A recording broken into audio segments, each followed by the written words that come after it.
yun, ako nga pala si Waka ng Kyle, latid ng nagbabagang balita ng Rated Salot. At nandito tayo ngayon sa Sitio Bakawan, yung parola, kitang-kita nyo naman.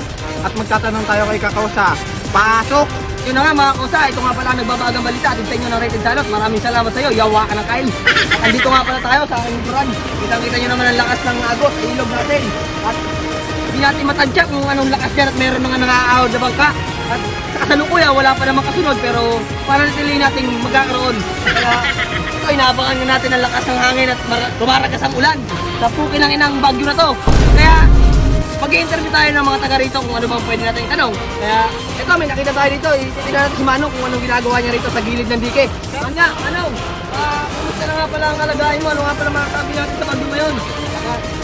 Malakas, talagang malakas eh. Kumusta naman yung mga pamilya mo dyan? Ligas na. Lumikas na ikaw sa kabagaling mukhang ano pa pupunta mo? Ligas din. Lilikas na rin eh. Balita ko may pa-ayuda si Mayong din ah. Ewan ko lang, meron daw ah. Ay di ka ba nangangamba sa ating malakas na bagyo? Kita mo naman oh. Di ka ba natatakot? Malulod. Ako. Nanginginig ka na. Oo. Pukin ang ina mo! At yun nga ang ating balita ngayon. Kita nyo naman na talagang takot na takot ang ating kababayan. At ito nga, tingnan nyo, tuloy-tuloy pa rin ang paglakas ng ulan. Kaya, balik sa'yo, Waka ng Kyle. Sabi ko, Kakausa. At ngayon, dito na nagtatapos ang nagbabagang balita, tidang Rated Salot. Out.